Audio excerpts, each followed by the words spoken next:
अस्सलामु अलैकुम वरहमतुल्लाहि वबरकातुहू। क़ाल रब्बि इश्रह ली सदरी व यस्सिर ली अमरी वहलुल उक़दतम मिन लिसानी यफ़क़हू क़ौली। A'udhu billahi minash shaitanir rajim. Bismillahir rahmanir rahim. We are doing Surah Al-Isra, which is also called Surah Bani Israel, and today we'll inshallah do ayah 23 to 52. And in this section there are commandments given by Allah subhanahu wa ta'ala, which were also given to the previous Muslim nation, meaning the Jews. And these commandments are also being mentioned in Torah as well as in Injil. So Allah subhanahu wa ta'ala, this is the universal guidance for humanity, and especially for Muslims. First I will say, start from ayah number 23. وَقَضَى رَبُّكَ أَلَّا تَعْبُدُوا إِلَّا إِيَّاهُ بِالْوَالِدَيْنِ إِحْسَانًا. Allah subhanahu wa ta'ala ordering every human being that they cannot worship anyone else except Allah subhanahu wa ta'ala, and they have to be extremely good to their parents. This is whenever Allah subhanahu wa ta'ala has mentioned His worship, He mentioned the rights of the parents. So there is a beautiful hadith in the books of hadith. Rasulullah was climbing up to the steps of the minbar, and he keeps saying Ameen, Ameen and Ameen. Later on Sahaba asked him the reason. Rasulullah says that I was stepping on those minbars, and on the first minbar I said Ameen when Jibreel came in, and he says, anyone who listened to your name and your name has been mentioned in front of him and he doesn't say durood, his face will be covered with dust, nose will be covered with dust. And I says Ameen. Then I put the second step, and Jibreel alayhi salam says that anyone who finds the month of Ramadan and did all the ibadah that has been required and does not get forgiveness from Allah subhanahu wa ta'ala, he should be destroyed. And I says Ameen. And in another version it says that his face will be covered by dust. In the third step, Rasulullah says Ameen, and Jibreel Islam says that anyone who finds his parents, either both of them or one of them, at old age, and do good deeds to them and really take care of them, to get into the Jannah. And I says Ameen. So this is the way that if we find our patient in the elderly age, then we have to take good care of them. This is something that is Allah subhanahu wa ta'ala will elevate station of you, as well as bring lot of reward for doing the taking care of the parents. Also there is another hadith that has been mentioned, that a Sahabi came in and asked Rasulullah about going to jihad, and Rasulullah asked him, is your mother alive? And he says, yes, I am taking care of my mother. Rasulullah says, go and take care of your mother, that will be your jihad. So this is how important it is as far as taking care of the parents. And Allah subhanahu wa ta'ala further emphasizes in the next few ayat. Allah says, إِمَّا يَبْلُغَنَّ إِنْدَكَ الْكِبْرَ أَحْدُهُمَا أَوْ كِلَاهُمَا فَلَا تَقُلْ لَهُمَا أُفٍّ وَلَا تَنْهَرْهُمَا وَقُلْ لَهُمَا قَوْلًا كَرِيمًا. Allah says that when they reach to the elderly age, either they are one or both of them, then you should not say uff to them. You should not even say anything derogatory to them that cause them to hurt. You have to talk to them with extreme pleasantness and with full of respect. This is the order from Allah subhanahu wa ta'ala. وَخْفِضْ لَهُمَا جَنَاحَ الذُّلِّ مِنَ الرَّحْمَةِ وَقُلْ رَبِّ ارْحَمْهُمَا كَمَا رَبَّيَانِي صَغِيرًا. And you will always be very, very gentle to them and take care of them, and bring your shoulders lowered in front of them.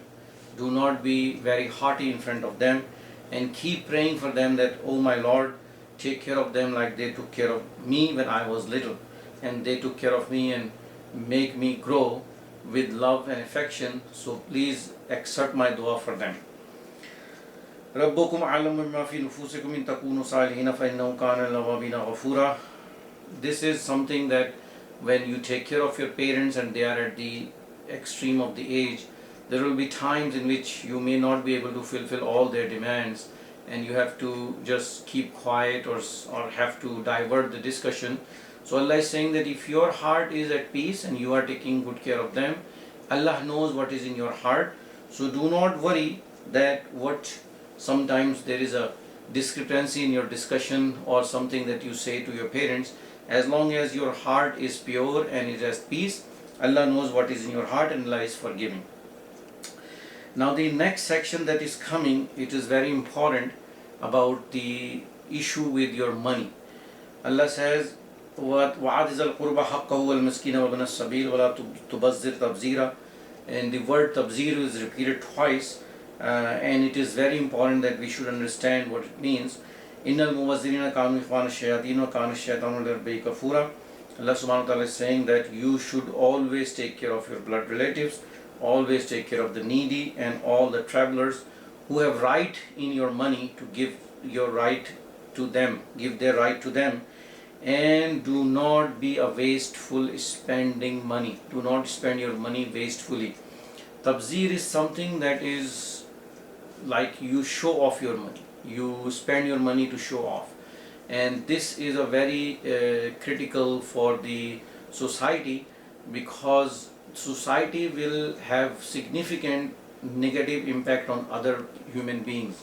Just like if somebody who owns a lot of money and he is marrying his either daughter or son and is spending a lot of money on the marriage, there will be so many other people who will be looking at it and cannot even have food on their table. So that discrepancy, that he is spending the money on something which he should not to show off on the wedding, that causes significant strain in your heart. And whenever there is a strain on the heart and a feeling of sort of revenge because of the spending on someone's money, this is what shaitan wants. And this is what Allah is mentioning in the second ayah, إِنَّ الْمُبَذِّرِينَ كَانُوا إِخْوَانَ الشَّيَاطِينَ وَكَانَ الشَّيْطَانُ لِرَبِّهِ كَفُورًا. That people who do tabzir, that means they spend money for show off, they spend money extensively and wastefully. Why they are the brothers of shaitan, brother of devil? Because they cause feeling in the other human beings for revenge. And shaitan inside that feeling, so there will be a time if those human beings take a revenge, when a time comes, they will kill those people who have more money. And that's why Allah says that وَكَانَ الشَّيْطَانُ لِرَبِّهِ كَفُورًا, that shaitan is the one who was extremely unthankful of Allah subhanahu wa ta'ala, who is unthankful of Allah subhanahu wa ta'ala. So people who spend money wastefully, they are really very unthankful to Allah subhanahu wa ta'ala because of this reason, that they cause significant strain, stress and revenge in the society. وَإِمَّا تُرِدَنَّ عَنْهُ ابْتِغَاءَ رَحْمَةٍ مِّن رَبِّكَ تَرْجُوهَا فَقُلْ لَهُمْ قَوْلًا مَيْسُورًا. And Allah subhanahu wa ta'ala is saying that if you cannot give anything to someone, then you have to say something, as far as the good word is saying, that there is something good coming from your Lord. This is Allah is teaching us how to say someone no when you cannot help them financially. Say them some good words. وَلَا تَجَلْ يَدَاكَ مَغْلُولَةً إِلَىٰ عُنُقِكَ وَلَا تَبْسُطْهَا كُلَّ الْبَسْطِ فَتَقْعُدَ مَلُومًا مَحْسُورًا. And Allah subhanahu wa ta'ala is guiding us now that do not tie your hand with your neck, that don't give even a single dime to no one. Neither you should be someone like shaitan that is spending all wasteful money in places where you could save money and use something else good for your own self. And do not give up everything in the path of Allah subhanahu wa ta'ala in a way that you will left nothing for your own. So spending money is something very important, and there is a beautiful, it's not a hadith, it's a small narration in the books of hadith, that there is a person who used to live in a village, and a pious person came in and heard that someone is calling for the rain to come and do rain on his land. So that pious person came to that person and asked him that what kind of things you do that the rain comes on your land and not anyone else's land. So he said, I don't know, but I believe in Allah and I worship Allah, and whatever I earn, I make it in three sections. One section I spend on me and my family, one section I give it in the path of Allah, and one section I just spend on my land to cultivate. And this is how, it's a narration in which that you can spend your money in a way that you should spend money in path of Allah consistently. Allah subhanahu wa ta'ala likes something which has been done on a consistent basis, especially doing something on a regular basis, glorifying Allah subhanahu wa ta'ala, worshipping Allah subhanahu wa ta'ala, giving money in the path of Allah subhanahu wa ta'ala. And Allah says, Inna rabbaka yabsutu rizqa liman yasha wa yaqdir innahu kana bi ibadihi khabiran basira. another universal truth, that whatever money we give to someone, we still cannot change whatever has been written in the taqdeer. Meaning, I cannot make a person from poor to extremely wealthy thinking that his risk is increased. Risk is controlled by Allah subhanahu wa ta'ala. So Allah is saying, you just do your best, help someone which you can help, but you cannot change somebody who what is written in his taqdeer, in his destiny. And Allah subhanahu wa ta'ala knows everything. He is khabir and basir. He is seeing and he is knows what's going on with his creation. وَلَا تَقْتُلُوا أَوْلَادَكُمْ خَشْيَةَ إِمْلَاقٍ نَحْنُ نَرْزُقُهُمْ وَإِيَّاكُمْ إِنَّ قَتْلَهُمْ كَانَ خِطْئًا كَبِيرًا. Now, the first thing that shaitan causes the sort of dissent in the society is by using money in a wasteful way. The second thing that shaitan wants, that is to kill your offspring, kill your children. This is a norm for people at the time of Jahiliyyah. In Arabs, they used to kill their daughters and they left their sons to live. And Allah subhanahu wa ta'ala is saying that do not kill your children with the fear of poor. And Allah is saying, I am the one who gave risk to you and I am the one who gives to them. And killing your children is a big sin, is a very, very big sin. So we have to realize that if Allah gave us this gift of children, we have to take care of them in the most loving way. And the most important thing that we have to teach them is oneness of Allah subhanahu wa ta'ala. Brought them up on the way of Sunnah of Rasulullah. وَلَا تَقْرَبُوا الزِّنَا إِنَّهُ كَانَ فَاحِشًا وَسَاءَ سَبِيلًا. This is the third way that shaitan attack on you, and that is to involve you in some kind of indecent activity. That indecent activity, Allah subhanahu wa ta'ala is saying, you should not even go near to it, because that kind of way is extremely evil. So this is true evil way if somebody is involved in indecent activity. وَلَا تَقْتُلُوا النَّفْسَ الَّتِي حَرَّمَ اللَّهُ إِلَّا بِالْحَقِّ وَمَنْ قُتِلَ مَظْلُومًا فَقَدْ جَعَلْنَا لِوَلِيِّهِ سُلْطَانًا وَلَا يُسْرِفْ فِي الْقَتْلِ إِنَّهُ كَانَ مَنْصُورًا. And the fourth way that shaitan wants you to ruin your akhirah is to kill someone which should not be killed. There are certain things that Allah allowed, and that killing is only by the state, not on a personal level. And Allah is saying that do not kill no one. This is haram. Allah make it haram to kill any Muslim to any other Muslim. And you cannot kill no one. No human should not be killed, because if you kill someone without any reason, then Allah subhanahu wa ta'ala will hold you responsible. But in this world, the warasa, the inheritance, are the one who can either forgive you, take qasas on you, or implement the punishment of killing someone, which is killing the person who killed that person. So killing is also something we have already read in the previous section of Quran, that if you kill one person, you kill whole humanity. And the story of Habil and Qabil we already read in the previous section. So the most important part is, this is another way shaitan wants you to ruin your akhirah. وَلَا تَقْرَبُوا مَالَ الْيَتِيمِ إِلَّا بِالَّتِي هِيَ أَحْسَنُ حَتَّى يَبْلُغَ أَشُدَّهُ وَأَوْفُوا بِالْعَهْدِ إِنَّ الْعَهْدَ كَانَ مَسْئُولًا. And Allah subhanahu wa ta'ala is cautioning you that this is a very, very important aspect, that if you are taking care of anyone who is orphan, do not take away the wealth of that orphan or eat away the wealth of the orphan. Take care of them with this fear that Allah is watching you, and when they become elder, give them their right as you whatever they own, because Allah subhanahu wa ta'ala will gonna ask you on that time. Also, Allah subhanahu wa ta'ala is saying that you should honor your covenants. Covenants are so important that whatever covenants we make, we need to fulfill those covenants. And the most important covenant is La ilaha illallah Muhammad Rasulullah. وَأَوْفُوا الْكَيْلَ إِذَا كِلْتُمْ وَازِنُوا بِالْقِسْطَاسِ الْمُسْتَقِيمِ ذَلِكَ خَيْرٌ وَأَحْسَنُ تَأْوِيلًا. And Allah subhanahu wa ta'ala is saying, keep your measures straight, give everything to the right, do not take away the right in measuring, when you measuring giving people. The most important aspect in this way is that if someone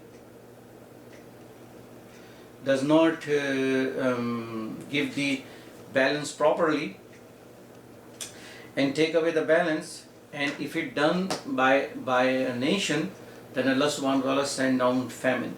There will be no rain on that area.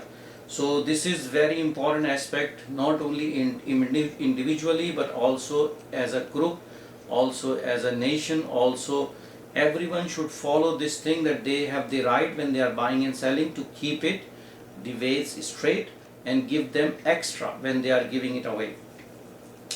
Because when you measure equal, Allah says you will get more, Allah will give you more.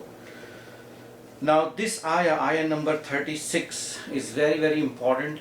This ayah is the ayah that everyone should know and should implement in his life.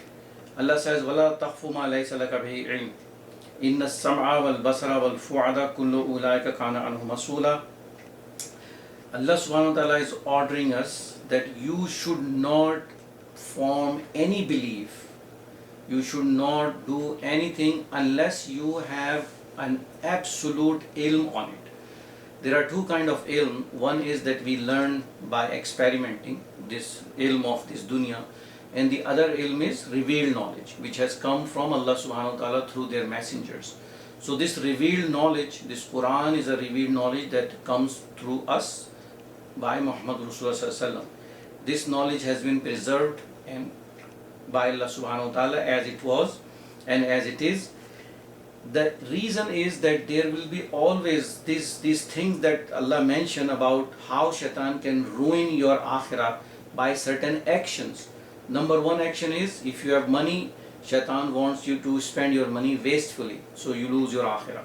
Number two, shaitan wants you to kill your children because of the fear that you will be poor, you will lose your akhirah. Shaitan wants you to indulge in indecent activity, ruin your akhirah. Shaitan wants you to kill other people, ruin your akhirah. Shaitan wants you to stay away from your covenants, ruin your akhirah. And shaitan wants you to eat up the wealth of an orphan, you ruin your akhirah. But even if after all that, what shaitan wants you to do is form a belief that has no foundation, and you start your action on that belief, although you are not doing any of these big sins. If your belief has a disease, you will ruin your akhirah. So Allah subhanahu wa ta'ala is saying that you have to form your belief on a solid foundation of ilm, not tafahimat, not what is prevalent in the society. You have to make sure your belief has to be with Quran and Sunnah. And how you going to do that? Allah says, Inna sam'a wal basara wal fuada kullu ulaika kana anu masula. That you have to make sure you use your intellect, use your hearing, use your seeing. In this aspect, you have to dig up the correct knowledge. This is the capabilities and capacities Allah has given you, that you need to dig the correct knowledge and then form your belief. Now, if you do not have the right belief, Allah says there are two things you will definitely gonna do. Number one, وَلَا تَمْشِي فِي الْأَرْضِ مَرْحًا إِنَّا لَن تَخْرِقَ الْأَرْضَ وَلَن تَبْلُغَ الْجِبَالَ طُولًا. That when you have a wrong belief, what you're gonna do? You start having pride in you. You start becoming arrogant. You feel like you are above all the creations. You feel like you are some kind of a superhuman being. So Allah is saying that neither you can make a hole in this earth, like a strike on this earth, and make a trench on this earth with your feet, neither you can be so big that you reach to the heights of the mountains. So either way, your pride and arrogance and stubbornness, this is what's going to come if your belief is on tafahimat and not on correct knowledge. And what is the correct knowledge? Allah says, La ilaha illallah Muhammadur Rasulullah, and the answer is hidden here, Kullu ulaika kana anhu mas'ula. Allah will definitely asking to you, how did you use your intellect, your seeing and your hearing. So people who forget that they will be answerable to Allah subhanahu wa ta'ala, their action is Allah was just mentioned here. And now Allah is saying, this is a warning. Allah is saying, Kullu zalika kana sa'yu inda rabbika makruha. All these things that has been mentioned, in front of Allah subhanahu wa ta'ala, they are extremely heinous crimes. And the worst of it is that you believe on something which you don't even know what is the foundation of that belief.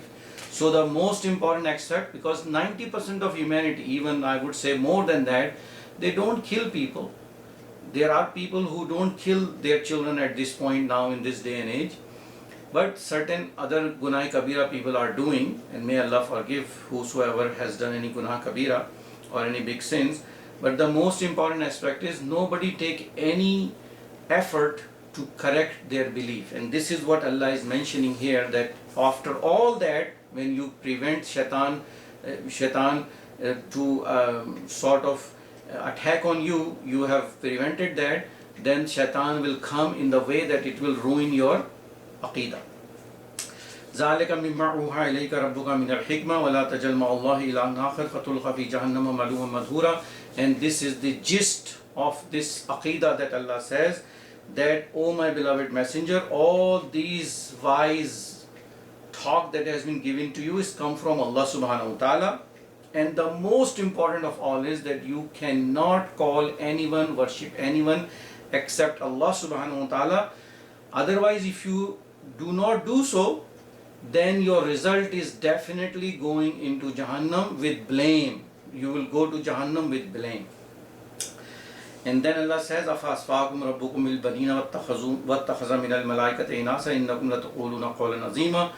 Now imagine that again, when you do not have the true ilm, you do not have the true aqidah, you do not follow hikmah, you do not follow Muhammad Rasulullah, this is what you will do. This is what Mushrikeen in Makkah was doing, that they are saying that for Allah subhanahu wa ta'ala, the angels are their daughters. Angels are the daughters of Allah subhanahu wa ta'ala, na'udhu billah. And for them, they want only sons. And Allah says that they say something so heinous crime from their mouth that their results is definitely end up in Jahannam. So when people do not have the right belief, when they don't realize the reality, that what reality is that we will die one day and in front of Allah subhanahu wa ta'ala we have to present whatever we have done.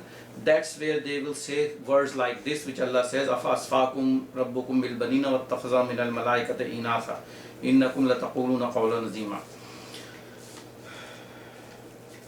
Then Allah subhanahu wa ta'ala again, what Nasiya, the hikmah, Allah is saying in the next section, وَلَقَدْ صَرَفْنَا فِي هَذَا الْقُرْآنِ لِيَذَّكَّرُوا وَمَا يَزِيدُهُمْ إِلَّا نُفُورًا. That in this Quran, which is the main idea of this surah, Allah subhanahu wa ta'ala has given them so many advices. But when Allah subhanahu wa ta'ala give advice to them, what in reality they will do, instead of following the advice and looking at their actions, they become more stubborn because they don't want to accept the truth, and they become more stubborn, more arrogant, and they become heedless. قُلْ لَوْ كَانَ مَعَهُ آلِهَةٌ كَمَا يَقُولُونَ إِذًا لَابْتَغَوْا إِلَى ذِي الْعَرْشِ سَبِيلًا سُبْحَانَهُ وَتَعَالَى مَا يَقُولُونَ عُلُوًّا كَبِيرًا. You know, it's amazing that how much detail Allah subhanahu wa ta'ala is giving in Quran of explaining that you should avoid shirk. Now Allah is saying that, ask them, O my beloved messenger, that if suppose there are so many other alihas, then what ultimately will going to happen in the heavens and the earth? These small alihas will unite it and wants to dethrone the big aliha. Na'uzubillah. And Allah is saying whatever, because they all will going to come and find a way to come to the arsh. And Allah subhanahu wa ta'ala is saying that if they can realize that there are more than one God, then there should be no peace in the heavens and the earth. You know, this heaven and the earth, it's such a running on a restricted schedule, that it's only possible if one authority is dealing with it. Multiple authorities cannot have this kind of thing. And Allah is saying, Subhanahu wa ta'ala amma yaquluna uluwan kabira, that Allah subhanahu wa ta'ala is way, way high from whatever they says. And Allah is giving this reason that this is just to have a reasonable thinking, that if there are more than one God, then there should not be peace in the heavens and the earth. تُسَبِّحُ لَهُ السَّمَاوَاتُ السَّبْعُ وَالْأَرْضُ وَمَنْ فِيهِنَّ وَإِن مِّن شَيْءٍ إِلَّا يُسَبِّحُ بِحَمْدِهِ وَلَكِن لَّا تَفْقَهُونَ تَسْبِيحَهُمْ إِنَّهُ كَانَ حَلِيمًا غَفُورًا. Now Allah is explaining that everything which is in heavens and the earth is now glorifying Allah subhanahu wa ta'ala. You don't understand how they are glorifying, because Allah subhanahu wa ta'ala has teach them how to glorify Allah subhanahu wa ta'ala. And everything which Allah created is glorifying Allah subhanahu wa ta'ala. Allah subhanahu wa ta'ala is Halim and Ghafoor. Allah subhanahu wa ta'ala is forbearing and extremely merciful. Now, وَإِذَا قَرَأْتَ الْقُرْآنَ جَعَلْنَا بَيْنَكَ وَبَيْنَ الَّذِينَ لَا يُؤْمِنُونَ بِالْآخِرَةِ حِجَابًا مَسْتُورًا.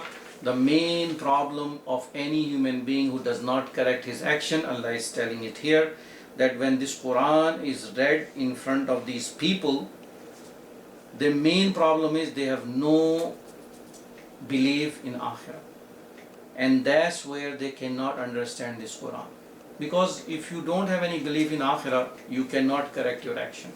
And Allah is saying that because of this sin, because of this main sin, Allah subhanahu wa ta'ala has created a veil in front of you, Muhammad, and these leaders of the Quraysh. So it's mentioned in the books of Hadith that these leaders will come and listen to the Quran when recited by Muhammad Rasulullah at night, and they go back and they says, wow, this is really these words are just mesmerizing. And instead of accepting the truth, they come back and na'uzubillah, they say things about Rasulullah which is absolutely false propaganda. وَجَعَلْنَا عَلَىٰ قُلُوبِهِمْ أَكِنَّةً يَفْقَهُونَ وَآذَانًا وَقْرًا وَإِذَا ذَكَرْتَ رَبُّكَ فِي الْقُرْآنِ وَحْدَهُ وَلَوْ عَلَىٰ أَدْبَارِهِمْ نُفُورًا. Not only that, because of this issue of non-believing, Allah subhanahu wa ta'ala also covered their heart.